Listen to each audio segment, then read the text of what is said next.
انہیں ہم نے اس قرآن کو عربی میں نازل کیا ہے تاکہ تم لوگ سمجھ سکو۔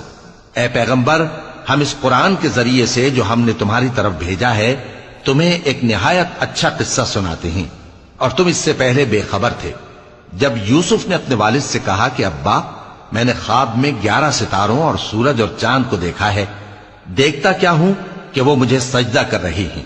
انہوں نے کہا کہ بیٹا، اپنے خواب کا ذکر اپنے بھائیوں سے نہ کرنا، نہیں تو وہ تمہارے حق میں کوئی چال چلیں گے۔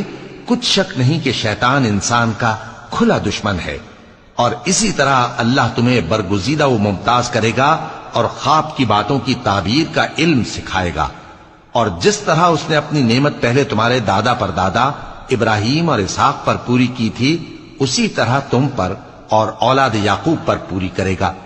بے شک تمہارا پروردگار سب کچھ جاننے والا ہے، حکمت والا ہے۔ ہاں، یوسف اور ان کے بھائیوں کے قصے میں پوچھنے والوں کے لیے بہت سی نشانیاں ہیں۔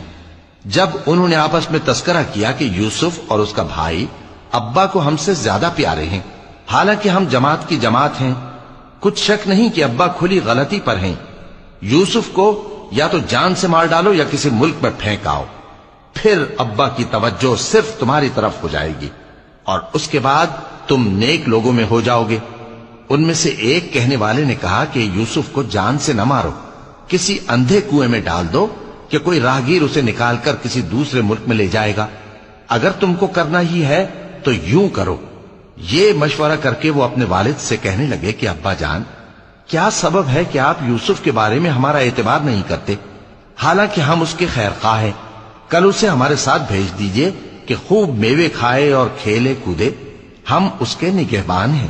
انہوں نے کہا کہ یہ امر مجھے غمناک کیے دیتا ہے کہ تم اسے لے جاؤ، یعنی وہ مجھ سے جدا ہو جائے، اور مجھے یہ بھی خوف ہے کہ تم کھیل میں اس سے غافل ہو جاؤ اور اسے بھیڑیا کھا جائے۔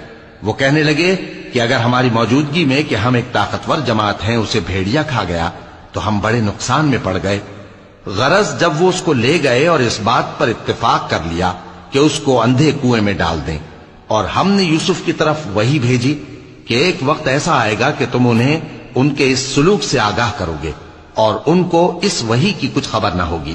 اور یہ حرکت کر کے وہ رات کے وقت باپ کے پاس روتے ہوئے آئے، کہنے لگے کہ ابا جان، ہم تو دوڑنے اور ایک دوسرے سے آگے نکلنے میں مصروف ہو گئے اور یوسف کو اپنے اسباب کے پاس چھوڑ گئے تو اسے بھیڑیا کھا گیا، اور آپ ہماری بات کو گو ہم سچ ہی کہتے ہیں باور نہیں کریں گے۔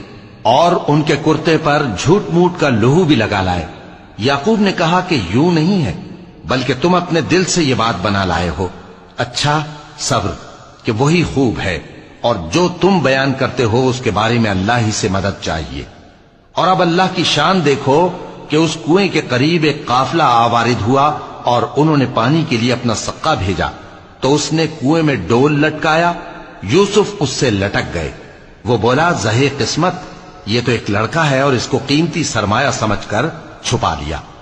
اور جو کچھ وہ کرتے تھے اللہ کو خوب معلوم تھا، اور انہوں نے اس کو تھوڑی سی قیمت یعنی معدود چند درہموں پر بیچ ڈالا، اور وہ اس سے بیزار ہو رہے تھے۔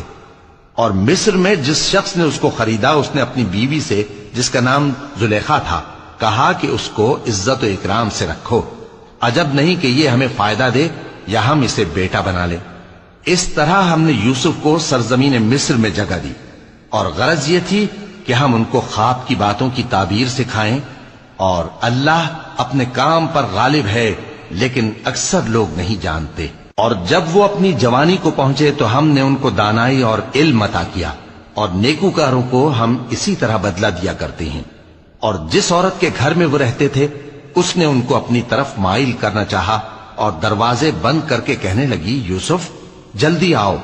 انہوں نے کہا کہ اللہ پناہ میں رکھے، وہ یعنی تمہارے میاں تو میرے آقا ہیں، انہوں نے مجھے اچھی طرح سے رکھا ہے، میں ایسا ظلم نہیں کر سکتا، بے شک ظالم لوگ فلاح نہیں پائیں گے۔